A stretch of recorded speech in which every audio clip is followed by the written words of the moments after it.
Hi guys, and welcome back to Hilltop Farm, and welcome to lesson 4 in Wicca.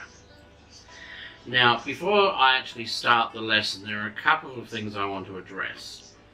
One is the comments below section below the videos. In the normal Hilltop Farm videos, you're more than welcome to point out if you think I've done something wrong, or perhaps point out a different way of doing something because you do something differently to me, and get into polite debates with people. That's not a problem. In the Wiccan videos, the rule is a bit different. Basically, the comment section below is exclusively for either words of encouragement or questions. If you have a question that is personal or you don't feel like airing in public, the email address of the school is down below, and you can email me with your question and I will get back to you, and then it's just between you and I. When I say words of encouragement, what I mean is, I'll give you an example.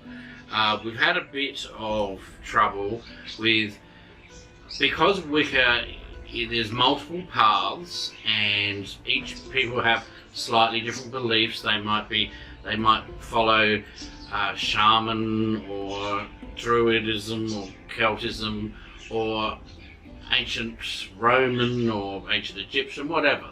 They're all slightly different. And that's great. The diversity is wonderful. But we are teaching things this way. If there's an aspect of it that you don't agree with or you don't believe in, that's fine. You're perfectly entitled to that. But you don't leave a comment in the comments below to that effect. Because what you're in fact doing when you do that is, well, you might think you're pointing out what it is you follow, but in a way you're actually casting negative or negativity over the belief that someone else follows, and that won't be tolerated in these lessons or at this school. There is to be no negativity, whether you intend it or not. And don't get me wrong, a couple of people that this concerns, I'm sure, have not intended it, but nonetheless it has happened. What will happen whenever I see a comment that I feel is negative, I will delete it, which is what I've done. If I feel that person has repeatedly or is repeatedly leaving negative comments, then I will change the status of that person so they can still leave comments, but they don't show publicly until I approve them.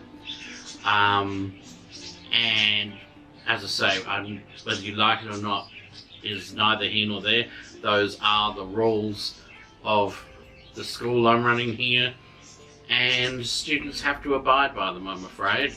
And the reason being, as I say, is because we are here to generate positivity amongst all students regardless of their beliefs. There are aspects of it I don't believe in, but I accept that others do, and so you won't hear anything negative from me about those things. I just will not comment.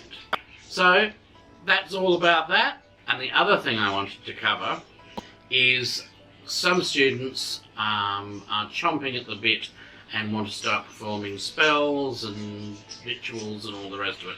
As I pointed out in the beginning, you can't run until you can walk. I draw a parallel actually in here in today's lesson about that, because you can't drive a car until you know the rules of the road, you know where your safety belt is, you know where the brake is, and you know how these things, basically where they are and what they do. if you just get into a car without all that knowledge, you are going to crash and burn. And performing spells and ritual is the same. You need to know the basic rules and regulations, and you need to know how to protect yourself and others around you when you're doing it. Otherwise, it will all go wrong. Alright? And we are trying to lay that groundwork to get you started. Alright? So bear with me on that. Now, there's much to cover in today's lesson. I have brought some but not all tools before you here. Some of them are mine, some of them belong to my coven, and some of them belong to members of my coven who've been kind enough to loan them to me to show you today. So I thank them very much for that. And as I say, if I brought everything on, we'd never get this lesson finished. So I'm going to press on. Lesson 4. The tools of the craft. One of the first things that new students ask is, how soon can I get into ritual? Some covens will not let any newcomers do ritual until they have studied for a year and a day. My philosophy is that rituals are something that you should learn as you go, remembering that you have to walk before you can run. You would not get into a car and drive for the first time without knowing how to use the seat belts or knowing where the brake was. Witchcraft is the same. You need to know the basic rules and know how to protect yourself and those around you first. Most witches set up an altar in a room of their house. Some, who have the privacy to do so, use a secluded part of their garden for outdoor ritual. A few, who own or have access to land, can even work ritual in the bush or the woods, somewhere marvellous. But even if you live in a studio apartment in the middle of a bustling city, you can set up an altar that will be perfectly adequate. Just move the furniture hard up against the walls and work in the middle of the room. To make or buy. Before you begin any ritual work, you will need certain tools. In this lesson, we are going to take a closer look at some of these tools and give you plenty of time to acquire them. Students often ask whether all tools are really necessary. The answer to this is yes and no. It all depends on what you want. To the witches of old, witchcraft was kitchen sink magic. Many of them couldn't afford tools, and then during the times of persecution, they didn't dare have tools in their homes for fear of discovery. For these two reasons, they would improvise as much as possible. The athame would be the kitchen knife. The pentacle would be made of bread and eaten after the ritual. And the candles were not objects of suspicion in those days.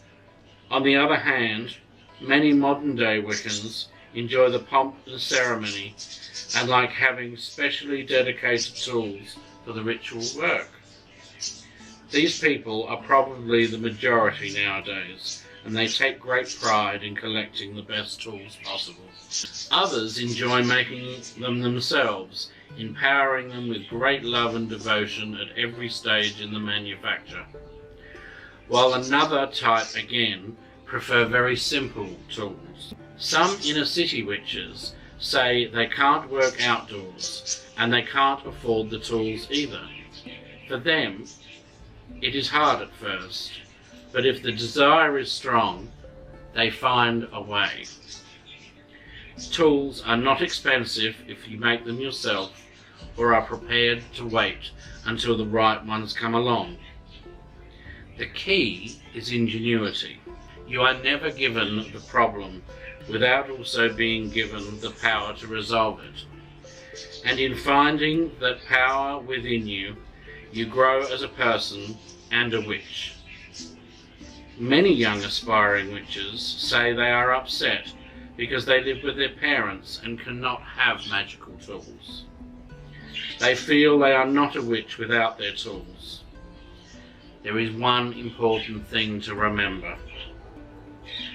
Tools do not make a witch. A witch makes the tools.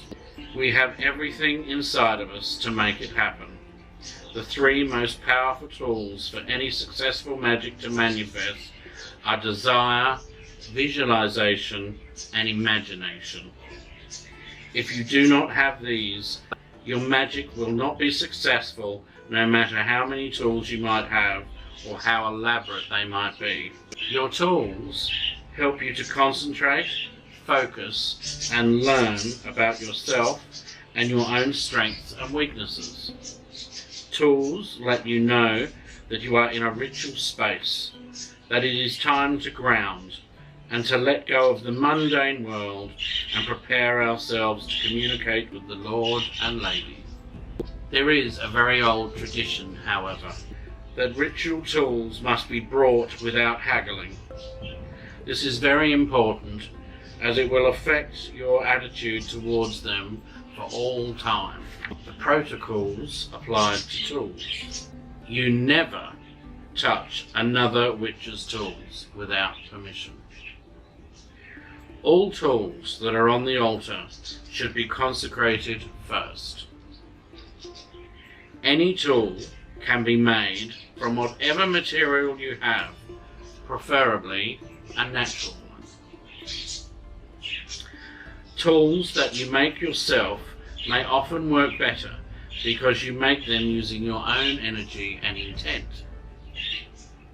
Any tool purchased or otherwise acquired will need to have something done to it to add your original energy and bind it to you. This can be a simple carving, adding a gemstone, or painting it a different colour. The altar. An altar is your ritual desktop. It can hold all of your tools for whatever purpose you feel is important. It can also be a quiet spot where you can sit and meditate, write, and do whatever else you feel. It functions on both a practical and religious level, like most things in paganism. You can use almost anything as an altar, from a tree stump to a coffee table. Use whatever works for you. The main consideration is the location of your temple. Are you working outside or inside? If you are working inside, do you have a special room which you use for nothing else, or do you need to use your lounge and just move a bit of your furniture around? If you have the privacy, you can make your altar as ornate and esoteric as you wish. If your space has to double up as your front room, you may just have to put a cloth over your dining table. An altar is your sacred space, a place for you to be with and to communicate with the things that matter most to you in your spiritual path. It should be a reflection of what you feel is important. The setting up of your altar and the use of an altar cloth are things that will be covered in a future lesson. The goblet. You see? Now, just so as you know, we picked these up, I think they were a set of 6 or something like that. Now, it was either on eBay or Gumtree, and for those of you that don't know, Gumtree is the equivalent here in Australia to Craigslist. We do have Craigslist, but it's not very popular. Gumtree is much more popular. So there was a set of 6 of these, I think $15, something like that. We've also, on one occasion, I think my wife's goblet, she picked up from a charity shop or a second-hand shop for, I don't know, $2 or $3. Came home, gave it a polish, does the job beautifully. So, a goblet. That there. The goblet is your ritual cup, the womb of the goddess, and should not be used except during rituals. It is considered a cauldron on a stem, and is related to the element of water. It can be made of silver, gold, pottery, soapstone, alabaster, crystal, or any other natural material. Please note, brass has a chemical that produces a toxin when mixed with wine and some other drinks. If you notice a funny taste in your wine, do not use it. The goblet is also considered cups in the tarot cards. Now, wand. Everyone associates with witchcraft. In planning actually for this lesson, I realised I'm going to have to do a series of supplementary videos, because they're not really lessons, they're just more how-tos to help you, you know, on your path. So one of the how-tos I'm going to be doing is how to make your own wand. But here are some examples of wands. I don't know how well you can see them. I don't know if that shows it very well, but there's a whole series of them here.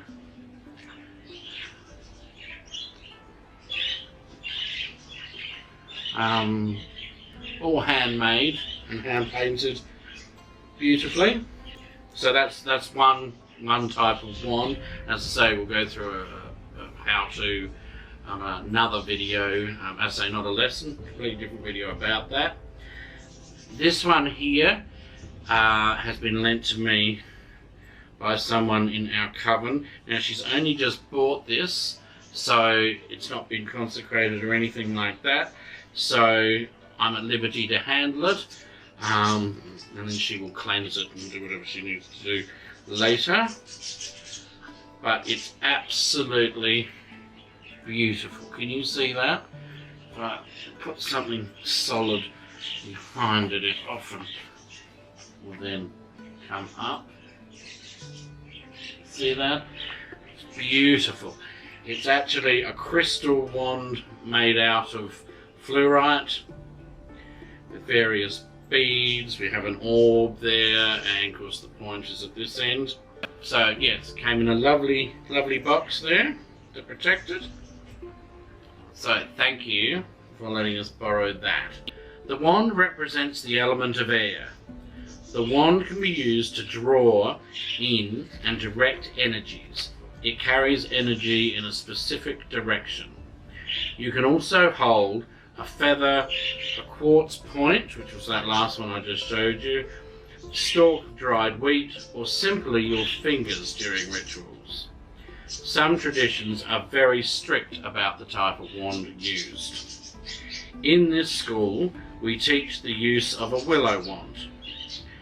We do that to keep, because that's my wand of preference, and it keeps everything uniform, and everyone's doing the same with the same thing. As you progress down your path, you choose whatever wand you like. As you can see, one of our members has a crystal wand there.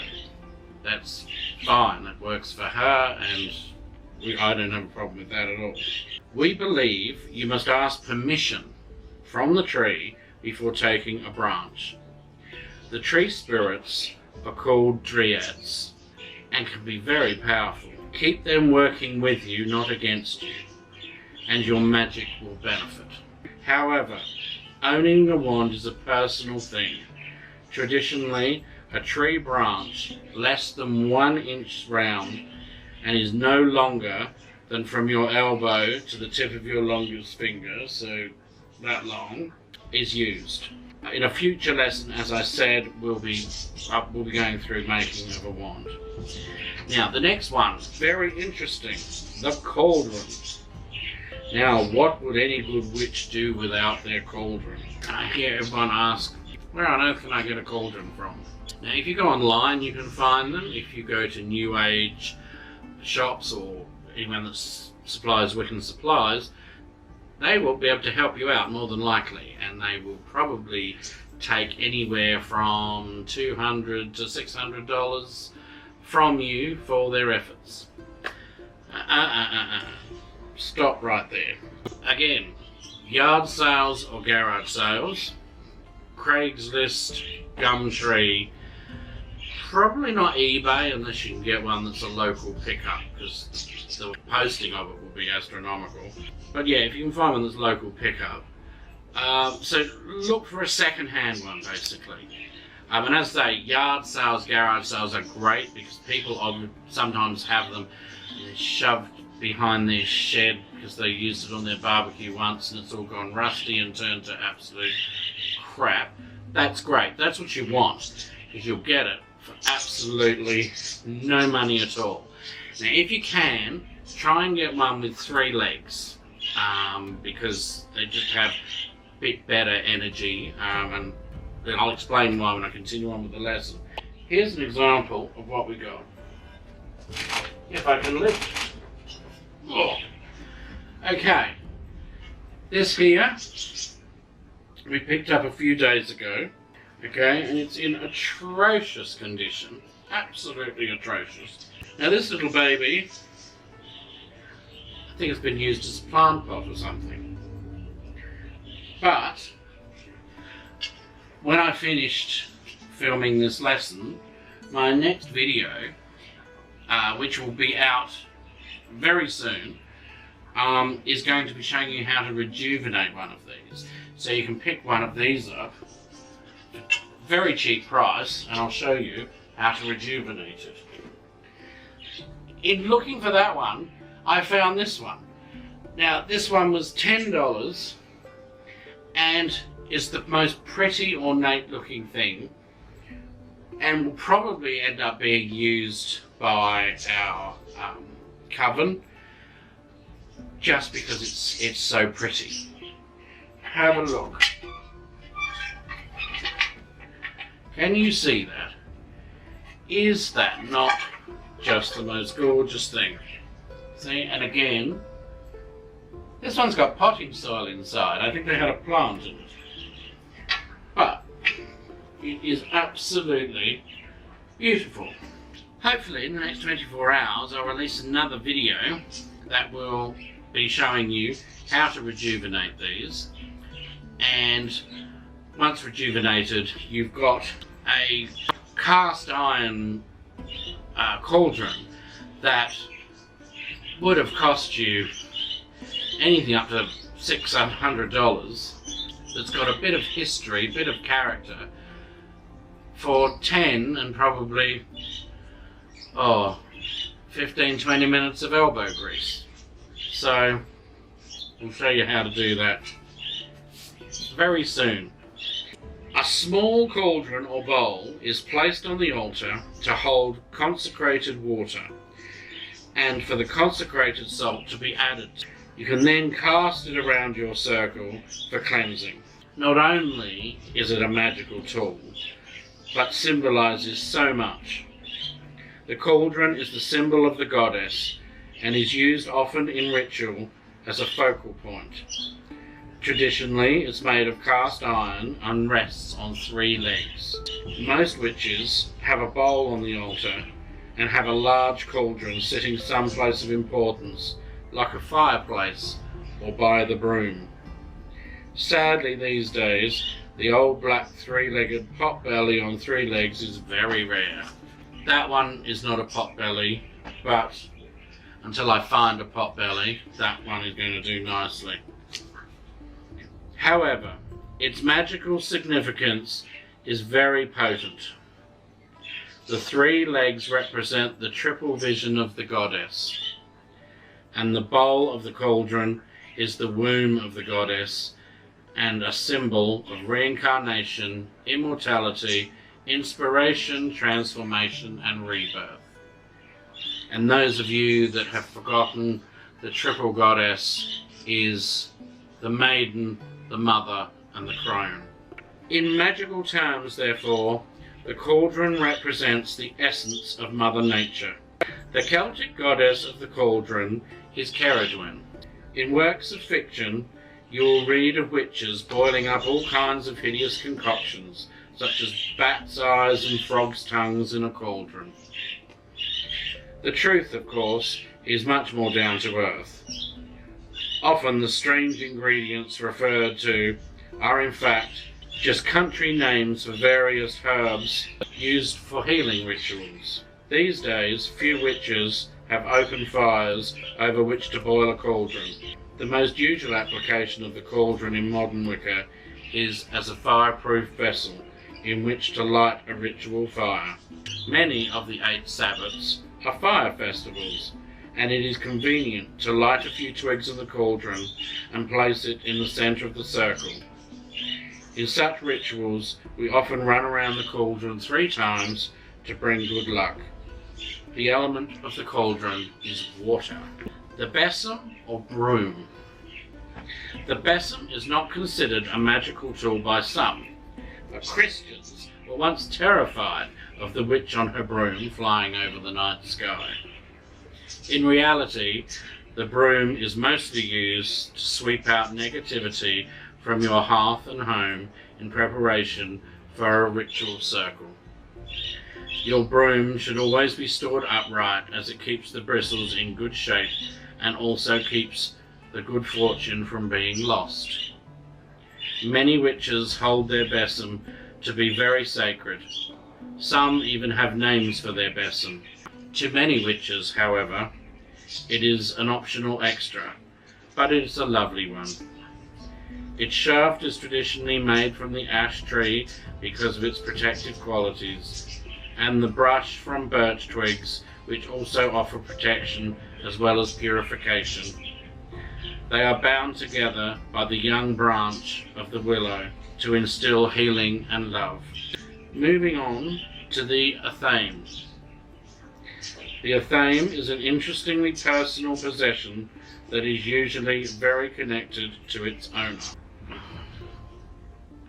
This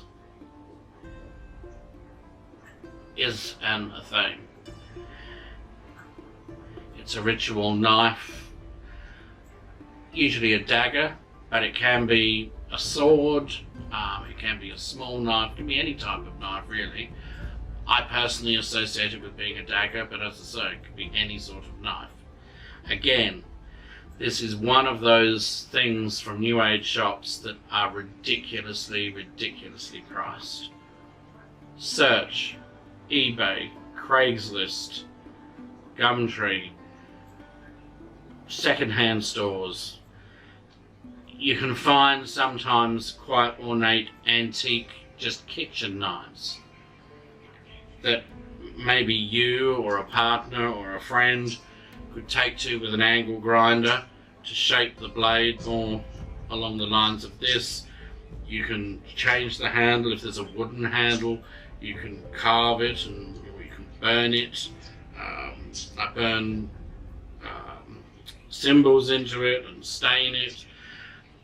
You can make it yours, but this is a very, very important part of Wicca, and no witch should be without one.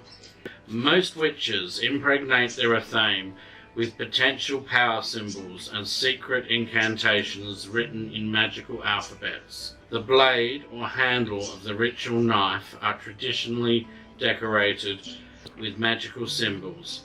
There is no reason why a witch or coven cannot create its own symbol for its ritual athame. Many individuals put their own astrological sign on their ritual knife to build up its magical link.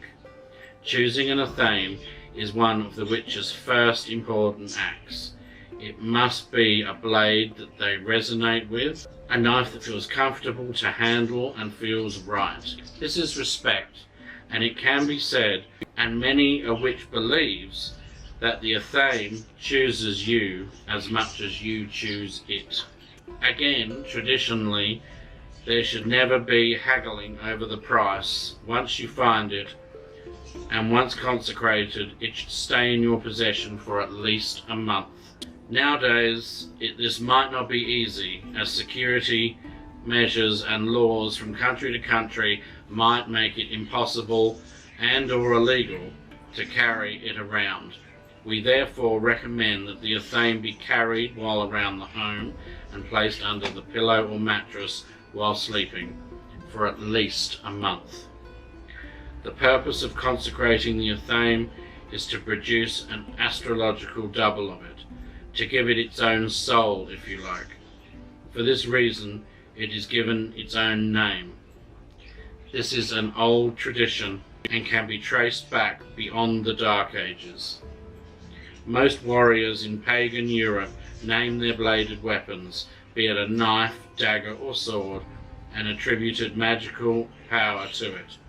The most famous example of this, of course, is Excalibur, which came to represent the power and sovereignty of pre-Saxon Britain. Once consecrated, the athame should be treated with immense respect. To pick up someone else's athame without permission is considered by most witches to be a gross invasion of their privacy and very poor magical etiquette. When not in use, it should be wrapped in a piece of velvet material kept solely for that use. The athame represents the element of fire and obviously the sword in the tarot. Pentacle. That brings me to this week's printout. I'll read about the pentacle first. Pentacle is an ancient symbol that has been used by witches for millennia. It consists of a 5-pointed star in a circle. The 5 points of the star represent the 4 elements: air, fire, earth and water, with the top point representing the spirit. Traditionally, they were made of wood or copper, but can be made out of brass, gold, silver, wax or clay. The pentacle helps you connect with the earth element, and we will go through the various ways of making one in a future video. In the meantime, one less thing you have to worry about. That there, see that, is that pretty? I've left a link down below to this. This is a little present from the school to you. You can cut that out and you can use that as your pentacle on your altar until you make another one that you prefer, or you buy another one, you find one, whatever. But initially, this one will get you started. So print it out, preferably on a bit of thicker parchment like I've done here, and then you can cut it out and then keep it with your magical tools to go on your altar, as I say, until you find something to replace it with. That link for that is down below. Now, censers and incense burners. As you can see here, can you see that there? It's just a basic wooden incense burner. There's nothing fancy about it at all. We, more often than not, will use that. We do have more elaborate ones, but to be honest, I find these ones quicker and easier to use, and the incense sticks that you burn in them are easier to come by than the incense that you burn in the the charcoal burning ones. So that's why we use these. The censers and incense burners, these can be elaborate or as simple as you like. You can use elaborate censer made of brass on a chain to burn your incense, or a simple wooden holder and burn an incense stick. The burning of incense represents the air element. Okay, then we move on to bells. Now, I won't ring it because I usually ring it to symbolise the start and finish of the lesson, and we're not finished yet. You've seen my bell, you've heard my bell. Ringing a bell unleashes vibrations which have powerful effects according to its volume, tone and material of construction. The bell is a feminine symbol and is often used to invoke and evoke the goddess in ritual. It is also rung to ward off negative spells, negative spirits and negative energies. The bell is a ritual object that has been around for ages. Placed in cupboards or hung on the door, it guards the home. Okay, next is candles. We all know that candles set the mood, whether you're relaxing in the bath, you're having a romantic dinner, or there's a power cut in a storm and everything just feels nice and cozy by candlelight. Candles do set a mood. And the colour of the candle also has an effect. This here is the candle is the candlestick that I use on my private altar. We have a couple of these sets of 3 that we use on the altar when we're doing rituals and the coven is together. Obviously 3 symbolizing the triple goddess. These are the candles that are left over from our Samhain celebration, which was the last festival that we had, and that's why they're orange, because orange is one of the colours of Samhain. While many people may not consider this to actually be a magical tool, I do. Candles will be in the shape, scent, colour and size necessary to the magic being done, and can be inscribed with the runes, symbols, names that will focus the working. In other words, I'm not sure how self-explanatory that is. In other words, depending on what you're doing, whether you're lighting candles for healing purposes, or you're perhaps doing a love spell or a protection spell, the symbols and names and things that you carve on it can be relevant, and you can be quite specific. If you're sending, if you're doing a healing spell to a relative across town, you can carve their name into it. And blue is often used for healing, but you might not have a blue candle, but you might think, well, I've got a yellow one, their favourite colour is yellow. Perfect. Carve their name in it. It's all symbolic, you see, and the positive energy will go out to them through the ethos, as they say. They can be dressed for the occasion as well, right? You can anoint them with oils to help scent them. They can even be hollowed out at the bottom, not so much obviously taper candles, but if you've got a pillar candle or a square block or something like that, you can hollow out the bottom, pack them with herbs, and then reseal with wax. And of course, they represent the element of fire. But when you do that, you might pack it with lavender or something. If you go around the wick and you don't break the wick, you leave it hanging. You pack it in there, say with lavender, even just lavender leaves. You seal it up again with the wax you've scooped out. You just pour it back in, leave it to set, and then burn it. Once it gets down, say you might have dug half of it out, once it gets down to halfway, all of a sudden the most wonderful aroma will come out of it, of lavender. The only thing I will caution you about is don't leave it unattended, obviously, because there's bits in there that could catch fire. Having said that, you should never leave candles unattended anyway. So, this is an odd one, people might think, but all will be revealed in the fullness of time. Cord. A 9-foot length of cord, usually made of natural fibre, can be braided or plaited and bound at both ends. You can braid or plait your own from wool or ribbon. The cord is often used for grounding, hence its element is earth. It's used for all sorts of things. You can make it into a circle to sit within it. Obviously you can use different colours. If you're doing a hand fasting ceremony, which is a form of marriage in the Wiccan faith, it actually involves binding the hands of the couple together. I mean, not for eternity, but it's symbolic. Part of the ceremony is, you use this cord to bind their hands.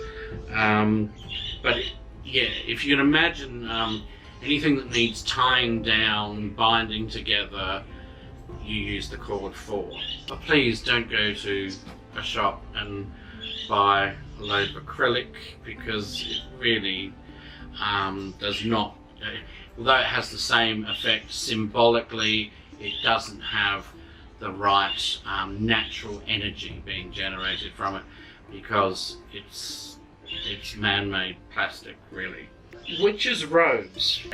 The witch's robe is not exactly a magical tool, But the witch's manner of dress during rituals is important, and this will be covered in a future lesson.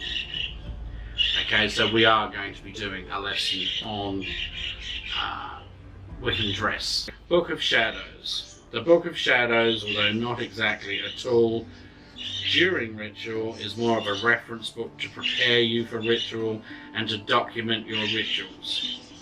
The Book of Shadows will also be covered in a lesson on its own. But for those of you who should have seen it, okay, this is my Book of Shadows. Okay, it's actually leather, and you can see there, you see that it's hand bound. It's absolutely beautiful. There's a guy in England who sells these, and you get them in all different, they are very expensive, but it's a book that's going to be with you till you cross over to the other side. So it's worth the investment to me. And they come in all shapes, sizes, designs, colours. But when we get to covering the Book of Shadows, I will give you all the information for the gentleman that makes them, and you'll be able to contact him yourself and have a look at what he's got and organise to get one, and because he makes it to your order. It's not sitting on a shelf. Once you order it, he will then make what you want. So it's very exciting, so you can look forward to that. This week's assignment is start collecting your ritual tools. Now in this, obviously I've covered the basics. There will be other things that will be added along the way that perhaps aren't as important as these ones. But if you print this out, again there's a link for this printout below. It's got the list of everything in there. Start collecting them. Remember to check charity shops, second-hand shops, garage and yard sales, as well as Craigslist, Gumtree, or whatever second-hand online website you have in your country that's equivalent. And don't forget cheap shops. Sometimes you can pick up bargains in cheap shops. Remember, do not haggle over the price. And once you have them, start making them your own. Think about ways that you can change them or make them your own. Carry them with you. Name them. Have them on you when you meditate. And protect them from others. They should not be touched. And they can be cleansed in full moon ritual. But that's coming up. There's so much to learn at once, but the moon rituals are coming up. So you will be able to cleanse things in the light of the moon. That is it for this week's lesson. As usual, down below is the email address to the school, and you can email me directly on that. Remember what I said at the beginning of the video about the comment section below. Positive thoughts and encouragement for your fellow students only, please. The printout for today's lesson, there is a link down below for you to be able to download that onto your computer. You either can keep it on there or print out a hard copy. Obviously, it's all stored on my computer, but as you can see, I print out all hard copies because I like to have reference to it without looking at a computer screen the whole time. So that's that. You also can make notes in the margins if you want to with paper. You can't do that on your computer because it damages the screen when you write on it. I know, I've tried.